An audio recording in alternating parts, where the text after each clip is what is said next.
কোন বলে সংবিধান সরকার করলেন, কোন বলে অন্তর্বর্তীকালীন সরকারকে সাংবিধানিক সরকার বললেন? এটা গ্যারান্টি হলো না। সংবিধানকে কোট করেই বলছি। না, সংবিধান কোট করে বলতে পারেন না। আমি ওই রেসপেক্টটা রেখে আপনাকে সম্মান দিয়েই বলছি। যে লোকটা বলবে আমি আপনাকে রেসপেক্ট করে বলছি, তার মানে এই লোকটার মাথার মধ্যে কিছু সমস্যা আছে। যে শপথ অনুষ্ঠানটা যেটা হইলো, এটার প্রত্যেকটা ওয়ার্ড, এটা কি চিফ ইলেকশন কমিশনার কি নিজে নিজে আবিষ্কার করেছে? উত্তর হলো না। সংবিধানের তফসিলের ভেতর যান, প্রত্যেকটা ওয়ার্ড অ্যাজ ইট ইজ লেখা আছে যে এমপির শপথটা কিভাবে হবে, এবং এই প্রত্যেকটা ওয়ার্ড ধরে ধরেই পড়তে হয়। এটা আকাশ বাতাস থেকে নিয়ে আসা হয় না। সো এই ধরনের শপথও কি করতে হবে, যদি সংসদে আলাপ আলোচনা হওয়ার পরে যদি তারা অ্যাডপ্ট করে নেন, তাহলে কিন্তু ওই শপথগুলা কিভাবে আসবে সেটাও কিন্তু আসতে পারে। এবং আমি ব্যক্তিগতভাবে মনে করি সংস্কারটা জরুরি। আপনি সংস্কারটারে পুরোপুরি ইগনোর করতে পারেন না। ইনফ্যাক্ট অনেকগুলো সংস্কার আছে, সেটা শুধুমাত্র জরুরি না, বাংলাদেশের মানুষের আকাঙ্ক্ষাকে অবশ্যই ধারণ করাটা উচিত। এখন এই প্রশ্নের সাথে কয়েকটা প্রশ্ন আমাদের এগিয়ে নিয়ে আসতেই হবে। যেমন আমাদের অত্যন্ত শ্রদ্ধেয় ব্যক্তি, আমি অত্যন্ত শ্রদ্ধার সাথেই বলছি যে আমরা কি করতে পারি, কিছু কিছু মতের সাথে আমাদের দ্বিমত পোষণ করতে পারি, কিন্তু ব্যক্তিগত জায়গা থেকে রেসপেক্টের জায়গাটা থাকেই। উইথ ডিউ রেসপেক্ট আমি আপনার বক্তব্যটাকে যদি একটু খণ্ডন করি আর কি, মানে এটা কিন্তু ব্যক্তিগত সম্পর্কটাকে শ্রদ্ধার সাথে রেখে এইবার আমি বলি, সংবিধান এই যে কয়েকটা কথা আসলো যে সংবিধান মানলে শেখ হাসিনা প্রধানমন্ত্রী, সংবিধান থাকলে ইলেকশন কিভাবে হচ্ছে না, ব্যাপারটা এরকম না।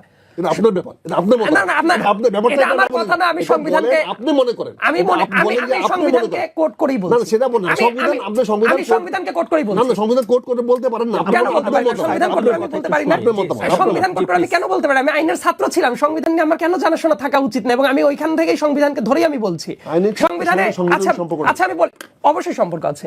আইনের একদম বেসিকটা হলো সংবিধান। আপনি যে বলেন আইনের সাথে সংবিধানের সম্পর্ক, ছাত্র সংবিধান নাও বুঝতে পারে, এটা তো দেখেন আপনি মুরব্বী মানুষ তো, আপনি মুরব্বী মানুষ তো, এই জন্য আপনাকে আমি যথেষ্ট রেসপেক্ট করে কথা বলছি।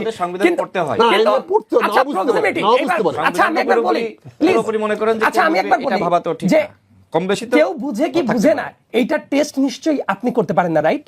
আমি ওই রেসপেক্টটা রেখে আপনাকে সম্মান দিয়েই বলছি যে আমি সংবিধানের কথাটা বলি। আমি বলার আগেই যদি আপনি আমাকে বলেন যে আমরা কোনো কিছু বুঝি না, তার মানে আপনি তো আমাকে দেখেন, আমি সিনিয়র হিসেবে আপনাকে যে রেসপেক্টটা করছি, আমি তো এটাও এক্সপেক্ট করতে পারি যে একজন সিনিয়রের জায়গা থেকে আপনি, আমি আপনার সন্তানের বয়সী, আমাকেও তো অনুরূপ একটা আদর স্নেহ রেসপেক্টের জায়গায় রাখতেই পারেন, রাইট? ওই জায়গা থেকে আমি কথাটা বলছি। এবার আমি সংবিধানের ব্যাখ্যার দিকে যাই, কারণ প্রক্সিমিটির যে কথাটা, প্রক্সিমিটির ব্যাপারটা হলো আইনের একজনের সংবিধান বোঝা প্রক্সিমিটিটা অন্যদের চেয়ে একটু বেশি থাকতেও পারে।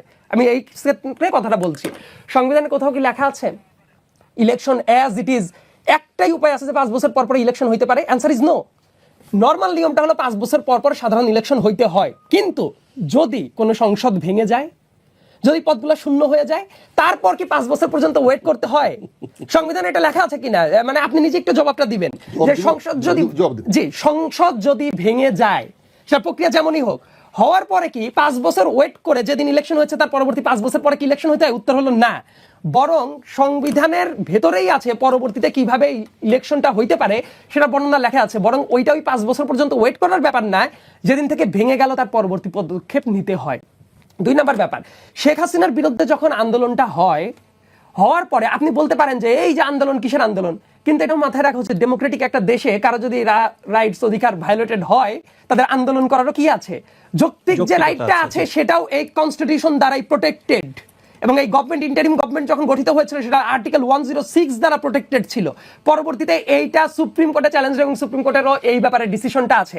এখন আপনি যদি গায়ের জোরে বলেন সুপ্রিম কোর্টের ডিসিশন মানি না, সংবিধান মানি না, কোনো কিছু বুঝি না, একমাত্র যেটা বলছেন সেটাই কথা, তাইলে আমি মনে করবো ওই যে আপনি বললেন না আমার ব্যক্তিগত মতামত, আমার ব্যক্তিগত মতামত আমি এখন পর্যন্ত দেই নাই, আমি সংবিধান থেকেই কথা বলছি। বরং আপনার ব্যক্তিগত মতামত দিয়ে আপনি বলতেই পারেন, আই ফুলি রেসপেক্ট আপনার ব্যক্তিগত মতামতের প্রতি, কিন্তু আমার যে মতামত সেটা আমি জানানোর প্রয়োজন অনুভব করলাম সংবিধান থেকে। ধন্যবাদ। সংবিধান পরিবর্তনশীল, এটা সংবিধানের মধ্যে আছে, কিন্তু সংবিধানের প্রয়োগগুলো একটা নিয়ম নীতি আছে, সংবিধান ভাঙার একটা নিয়ম নীতি আছে, এটা সংবিধানের মধ্যে দেওয়া আছে। সেটা যদি কেউ মিসইউজ করে, মিসঅ্যাপ্রোপ্রিয়েট করে, লুটে নেয়, বা মিথ্যা তথ্য দিয়ে প্রমাণিত করে, বা শক্তির জুড়ে যদি সংবিধানকে সাসপেন্ড করে রাখে, সেটা অতীতে হয়েছে। সামরিক শাসকরা প্রথমে যে কাজটি করে, তারা এসে সংবিধানকে সাসপেন্ড করে দেয়, অর্থাৎ সাসপেন্ড করলে এটাকে আর কাজ হলো না, তারপরে জনগণের সামনে বলে দেয় এখন আমার হুকুম মানবা কি মানবা না। বিপ্লব এসে আমাদের কি করেছে, আমরা বিপ্লব এসে সংবিধানকে বলছি সংবিধানকে মানি না, তাহলে সরকারটা কি হবে? এটা দরকার ছিল না বিপ্লব তো সরকার, বিপ্লবী সরকার করা। বিপ্লব যে কোনো করতে পারে, যেমন সামরিক শাসক যে কোনো কাজ করতে পারে, তার শক্তি বলে। বিপ্লব জনগণের ইচ্ছা, অভিপ্রায় হিসেবে বিপ্লব যে কোনো করতে পারে। তো আমরা 5ই আগস্টে আশা করেছিলাম একটা বিপ্লবী সরকার গঠন করা হবে, কিন্তু কতিপয় সংসদ বিশারদ, সাংবিধানিক বিশারদ বা ছাত্ররা মিলে তারা সংবিধানকে নিয়ে আসলো। সংবিধান হঠাৎ করে 106 ধারা নিয়ে আসলো, সুপ্রিম কোর্টের কাছে গেল যে আপনি বলেন। অথচ সুপ্রিম কোর্টই নাই, সুপ্রিম কোর্ট বসে আছে ক্যান্টনমেন্টের ব্যারাকে। সেখানে একটা অসত্য তথ্য দিয়ে, মিথ্যা দিয়ে, সংবিধানে পরিষ্কার লেখা আছে প্রধানমন্ত্রীর লিখিত অনুরোধে রাষ্ট্রপতি সংসদ ভাঙতে পারবে। এখন একজন বলে ফেললেন যে সংসদ ভেঙে দিয়েছি, এটা তো গায়ের জোরে করলেন। আমি গায়ের জোরে কথাটা কেন বলছি, আমি সরি ফর গায়ের জোরে, কি আসলে গায়ের জোরে না আমি এই জন্য বলছি, আপনি আপত্তি করে বলছি গায়ের জোরে কেন বলছি, যে আপনি বিপ্লবোত্তর সরকার বিপ্লবী সরকার করতে পারেন, এটাই বৈধ হবে। কিন্তু আপনি কোন বলে সংবিধান সরকার করলেন, কোন বলে অন্তর্বর্তীকালীন সরকারকে সাংবিধানিক সরকার বললেন, এটা গায়ের জোরে হলো না? কারণ তখন তো আমার কিছু করার নাই। আচ্ছা, আপনি বলার পরে ওই সংবিধান থেকে আমি এই জায়গায় একটু অ্যাড করব। এখন কি হয়েছে, তো সংবিধানটি তো সংসদ তো ভেঙে যায় নাই, কাজে এই সংসদ চলমান। এখন আমরা আবারও বলছি যে এই সংসদকে আমরা একটা নিয়ে গেছি বিপ্লবোত্তর সরকার গঠন প্রক্রিয়ায়, এবং সেখানে আমরা সংস্কার বলেছি যে আমরা কিন্তু সংস্কার করতে চাই। আমি সরকারের পক্ষে কখনো ছিলাম না, এখনো নাই, এবং সরকার সংস্কার যেদিন করা হয়েছে সেদিন তার বিরোধিতা করেছি। বিকজ আমি বলেছি কোনো সাংবিধানিক কেউ দাবি করে কোনো সংবিধান করতে পারে না, এটা একমাত্র জনগণের অধিকার। আমি যদি বিপ্লবী সরকার করতে পারতাম তাহলে আমি যে কোনো সংস্কার করতে পারতাম, কিন্তু যেহেতু অন্তর্বর্তী সরকার বিপ্লবী সরকার নয়, অতএব এই বিপ্লবী সরকারের কোনো সংস্কার করার অধিকার নাই। এই বক্তব্য আমাদের আজকের না, এই বক্তব্য আমাদের আরো 1-1.5 বছর আগের বক্তব্য। এখন প্রশ্ন হয়েছে এই সরকার কি করেছে, বৈধ দেওয়ার জন্য একটা কমিশন করেছে, সেখানে সকল রাজনৈতিক দলগুলোকে সন্নিবেশিত করেছে। এটা সরকারের সফলতা ছিল যে 35টি রাজনৈতিক দলকে, না 54টি, কথা আছে 54টি দল মনে হয়, 54টি রাজনৈতিক দলকে এক জায়গায় সে নিয়ে আসতে পেরেছে। এটা বলবো ডক্টর ইউনূসের একটি সফলতা ছিল। সেখানে এসে তারা তার দেওয়া এজেন্ডা মোতাবেক প্রতিদিন সে নাকে রশি দিয়ে টেনে এনে ওই পররাষ্ট্র মন্ত্রণালয়ের ওই রেস্ট হাউসে বসে আছে বিস্কুট খাওয়ায়া ঘন্টার পর ঘন্টা সময় নষ্ট করে কতগুলো কাজ করানো হয়েছে। আমরা আলী রিয়াজকে এই জন্য সমালোচনা করেছি, আমরা এটাকে বলেছি একটা প্রহসন হচ্ছে, কিন্তু রাজনীতিবিদরা সেখানে দস্তখত করেছে। তার মধ্যে 35টা রাজনৈতিক দল সংস্কার দস্তখত করেছে, এবং সংসদের দক্ষিণ প্লাজায় গিয়ে 20টির মধ্যে ছাতা মাথায় দিয়ে সেখানে জনগণের সঙ্গে নাটক করে দস্তখত করেছে। আমার মনে আসে সেটাকে দস্তখত করেছেন। তার মানে কি আপনি এগুলো মানবেন? তার মানে এখানে সংবিধান তো নাই, আর আপনি এগুলা করবেন, করে সংবিধানটাকে বলবৎ করবেন, হয় যেভাবে আছে সেভাবে করবেন, না নতুন করে সংবিধান লিখবেন, না সংশোধিত করবেন। এখন এইটাই তো আমরা বুঝি। এখন এইটার বাইরে আমাদের প্রশ্ন হচ্ছে কি, যখন বাচ্চা কথা বলতে পারে তখন বাচ্চা দুটা জিনিস শিখে। যে বাচ্চা আদর্শমান মায়ের কাছে থাকে সে ভালো ভাষা শিখে, আর যে বাচ্চা কাজের কাছে বা অন্য কাছে কাছে, এই জন্য বিদেশিরা অনেক সময় গভর্নেন্স রাখে, বাচ্চাকে মানুষ করার জন্য, ছোট শিশুকে মানুষ করার জন্য গভর্নেন্স রাখে। গভর্নেন্সের দায়িত্ব হলো বাচ্চাটাকে সুশীলভাবে তৈরি করে দেওয়া। মানে বিপ্লবী সরকার গঠন না করার কারণে কি এত সংকট? আবার যদি ওই শিশুটি যদি কাজের বুয়ার সঙ্গে থাকে তাহলে সে ভাষাটা শিখে অন্য ভাষা, কিন্তু সে কিন্তু অস্বীকার করবে না যে ভাষাটা ভুল, কারণ এটা তার প্রাসঙ্গিকতার কারণে। সে গুড গভর্নেন্স পায় নাই বলে সে অনেক কিছুকেই গভর্নমেন্ট মনে করে। এটা ব্যক্তিগত, আমি কাউকে ব্যক্তিগতভাবে করছি না, কিন্তু আমাদের দেখতে হবে তো আমরা কোন পরিবেশ থেকে বড় হয়ে যাচ্ছি, আমাদের পারিপার্শ্বিকতা কি, আমরা সেই জিনিসটা বুঝতে হবে। আমি একজনকে সম্মান করি তার মানে হয় আমি তাকে সম্মান করি না, এটা বুঝতে হবে। কারণ কোনো ভদ্রলোক কাউকে বলে না যে আমি আপনাকে রেসপেক্ট করে কথা বলছি, তার কথাটা রেসপেক্টেবল হবে, তার কথাটা রেসপেক্টেবল হবে। যে লোকটা বলবে আমি আপনাকে রেসপেক্ট করে বলছি, তার মানে এই লোকটার মাথার মধ্যে কিছু সমস্যা আছে। সে জানে আমি তাকে আক্রমণ করতে যাচ্ছি, সে জানে আমি তাকে রেসপেক্ট করবো না, তাকে ডিসরেসপেক্টের বক্তব্য দিব। এই জন্যই সে নিজের আত্মপক্ষ সমর্থন করার জন্য সে বলেছে আমি আপনাকে রেসপেক্ট করে বলছি। আপনার মতামতের প্রতি রেসপেক্ট করার কথা বলেছেন। আমার মতামতের প্রতি কারো রেসপেক্ট করা দরকার নেই। আমার মতামতকে যদি আপনি আমি তর্ক করছি না, আমি বলেছি আপনার মতামতের প্রতি রেসপেক্ট করে আমি দ্বিমত পোষণের জায়গাটা এটা হলো স্টুপিডিটি। কারণ কেউ মতের রেসপেক্ট করে কেউ দ্বিমত পোষণ করে না, করা যায় না। ওই যে বললাম ওই যে বুয়ার কাছ থেকে যে সন্তান বুয়ার কাছ থেকে মানুষ হয়। শুনেন, ঢাকা কলেজ আর জগন্নাথ কলেজ এক জিনিস নয়। শুনেন, ঢাকা কলেজ জগন্নাথ কলেজ জিনিস নয়, ফৌজদার ক্রেডিট কলেজ না, আর এই আমার গুচিয়াটা কলেজ এক জিনিস নয়, একই বই পড়ানো হয়। এটার সাথে আমার সম্পর্ক বুঝতে হবে। এটা বুঝেন না বলে সমস্যা, এটা বুঝেন না বলে সমস্যা। শোনেন, এটা বুঝেন না বলে সমস্যা। আমরা বুঝি না। আপনি ওইখানে বসে থেকে প্রথম থেকেই বলছেন আমরা এটা বুঝি না। প্লিজ আমাকে একটু বলতে দিবেন প্লিজ। আপনি বললেন যে আমি বললাম যে আইনের ছাত্র, আমি সংবিধান থেকে কথা বলি, আপনি বলেন আমরা বুঝি না। আমরা আখতারুজ্জামান আপনার কথা শুনি, তারপর আমি সাইদ আব্দুল আলম আপনার কাছে। আপনি বলবেন ফলে আমি কি বলেছি একটু ছোট করে। আমি সংবিধানকে ব্যাখ্যা করার জন্য আমাকে আইনের ছাত্র বলতে হবে না, কারণ আমি সংবিধানকে যে কোনো লোক আইনের ছাত্র না হয়ে সংবিধান করতে পারে। যত এমপিরা আছে তার মধ্যে 80% এমপি আইনের ছাত্র না। তাহলে তারা আইন প্রণয়ন করবেন কেউ? তারা আইন প্রণয়ন করবে কেন? তারা কেমনে করবেন? তার মানে কি তারা আইনের ছাত্র হইতে হবে? এরকম তো কোনো কথা নেই। সেটাও তো একটি বিষয়। কাজে আমি যে কথাটা বলছি সেটা বলছি যে আমরা যে কোনো বিষয় নিয়ে কথা বলতে পারি। আমি যদি একটি কোনো বিষয় রেসপেক্ট করি তখন এই সময় ডিফার করতে পারি না।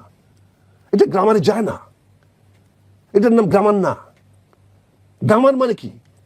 গ্রামার মানে এটা মেনে চলা।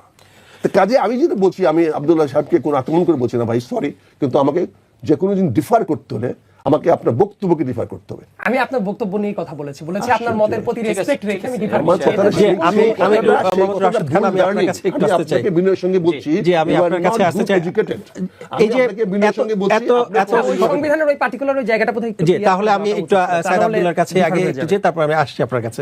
জি ধন্যবাদ। তো আমি এইবার একটু সংবিধান থেকে একটু পড়ি, তাহলে বুঝতে সুবিধা হবে। কারণ আপনি যে সংবিধান থেকে ব্যাখ্যাটা দিলেন, আমাদের কনস্টিটিউশনের আর্টিকেল 57 যদি পড়া যায়, এই জায়গায় প্রধানমন্ত্রীর পদের মেয়াদ বলা আছে, প্রধানমন্ত্রীর পদ শূন্য হইবে যদি ক তিনি কোনো সময় রাষ্ট্রপতির নিকট পদত্যাগপত্র প্রদান করেন। এই পর্যন্ত আপনি বলেছেন যে পদত্যাগ প্রদান করেছে কি করে নাই, এই দায়িত্ব ছিল। তারপরে খ আরেকটা অপশন আছে, এই জন্য তিনি সংসদ সদস্য না থাকেন। এই যে এই কথাটা আমরা মিস করে চলে যাই, তার কারণটা আপনি এটা বলেন নাই না, আপনি বলেন নাই। এই কারণে আপনি প্রথমটা বলছিলেন না যে পদত্যাগ করার কথাটা। ইয়েস, তারপরে কথা আমি বলি। 5 তারিখের পরে 6 তারিখে যখন পার্লামেন্ট ভেঙে দেওয়া হইলো, ইয়েস পার্লামেন্ট ভেঙে দেওয়া হয়েছে, পার্লামেন্ট রাষ্ট্রপতি ভেঙে দিয়েছে। কারণ তিনি, আপনার এটা মাথায় রাখা উচিত যে এটা এক্সট্রাঅর্ডিনারি সিচুয়েশনে প্রাইম মিনিস্টার এইভাবে কি পালায়া চলে যেতে পারে কিনা, তার অফিস টফিস এরকম বাদ রেখে পালায়া চলে যেতে পারে? সেটা প্রাইম মিনিস্টার ব্যাপার, প্রাইম মিনিস্টারের ব্যাপার না। নরমালি সে যদি অফিশিয়াল ডেকোরামে যায়, সে তো একদম পালিয়ে কোনো রেসপন্সিবিলিটি ডিফার না করে সে চলে গেছে। এবং পার্লামেন্ট, প্লিজ আমি বলি, পদের মেয়াদ যে শূন্য হওয়ার ব্যাপারটা উনি বললেন যে তার মানে সংবিধান অনুসারে হাসিনাই প্রধানমন্ত্রী। নো, যে মুহূর্তে আমি একদম ডেট ধরে বলছি, 6 আগস্ট, 5 আগস্টের পরবর্তীতে 6 আগস্টের দুপুরবেলার দিকে রাষ্ট্রপতি সংসদ ভেঙে দেন। This is fact. রাষ্ট্রপতি যে মুহূর্তে সংসদ ভেঙে দিয়েছে, ওই মুহূর্তে আর্টিকেল 57 যদি আপনি ধরেন, তার খ ধাওয়া যদি ধরেন যে তিনি সংসদ সদস্য না থাকেন, তার মানে এইটার মাধ্যমে স্যাটিসফাইড হয়ে গেছে। প্রথমটা যদি বাদও দেন, এটা হলো সংবিধানের রিডিং। এবং আর্টিকেল 123-তে আমরা একটু যাই, মানে গায়ের জোরে অনেক কিছু ঠেলে অনেক কিছু বলা যায়, কিন্তু আমার মনে হয় যে সংবিধানের দিকে একটু তাকানোটা উচিত যে কি বলা আছে। আর্টিকেল 123 এতে এই যে দেখবেন নির্বাচন কখন কখন হইতে পারে সেটাও ব্যাখ্যা দেয়া আছে। ওইটার ভেতরে সংসদ সদস্যদের সাধারণ নির্বাচন অনুষ্ঠিত হইবে ক মেয়াদ অবসানের কারণে, সংসদ ভাঙিয়া যাবার ক্ষেত্রে, ভাঙিয়া যাবার পূর্ববর্তী 90 দিনের মধ্যে, এবং খ মেয়াদ অবসান ব্যতীত অন্য কোনো কারণে সংসদ ভাঙিয়া যাইবার ক্ষেত্রে পরবর্তী 90 দিনের ভেতরে। তাহলে মেয়াদ থাকা অবসান হইলে কি হয় না হয়, এই প্রত্যেকটা ব্যাপার এই জায়গায় লিপিবদ্ধ আছে। এখন বলতে পারেন যে অ্যাজ ইট ইজ পন্থায় হয়েছে কিনা, তার পতন যেটা ঘটে গেছে এটা তো এক্সট্রাঅর্ডিনারি একটা সিচুয়েশনের ভেতরে, এবং এক্সট্রাঅর্ডিনারি সিচুয়েশনের জন্য ডক্ট্রিন অফ নেসেসিটি এই জায়গায় চলে আসতে পারে। এবং ডক্ট্রিন অফ নেসেসিটি যখন আসে, অনেক কিছু কি করতে হয়, পরবর্তী সংবিধানে এইটা ইনক্লুড করার জন্যই পার্লামেন্টে আলাপ আলোচনা করে এটা বৈধতা নিয়ে নিতে হয়। যেমন রাষ্ট্রপতি অনেকগুলো অধ্যাদেশ জারি করেছেন না, এই অধ্যাদেশগুলো কি করতে হবে, এটার ইমপ্লিকেশন তখনই শুরু হবে পরবর্তী সংসদ যদি এটা র্যাটিফাই করে। আনটিল অর আনলেস এটা র্যাটিফাইড হচ্ছে, তার মানে অনেক অধ্যাদেশ বাতিল হয়ে যাইতে পারে। এই কারণেই তো সংসদটার দরকার। তো এই কারণে আমি, দেখেন আপনার যে মতের কথা আমি বলেছি, আপনার মতের প্রতি শ্রদ্ধা থাকাটা জরুরি। এটা গণতন্ত্রের বেসিক এসেন্স, যে আমি আর রাশেদ ভাই দুইটা মতের জায়গায় আমরা একমত না, কিন্তু আমি কি করবো, মত একমত না জন্য আমরা কি এই জায়গায় মারামারি শুরু করবো? উত্তর হলো না। আমি বলতে পারি যে আপনার মতের প্রতি আমার রেসপেক্ট আছে, রাইট? ভলতেয়ারের উক্তির মতো যে আপনার মতের সাথে আমি একমত নাই হইতে পারি, কিন্তু ডিফেন্ড করার জন্য আমরা এই করতে পারি। আমি রেসপেক্টটা ওই সেন্সে বলেছি, বলার পরে তারপর বলছি যে আপনার কাছে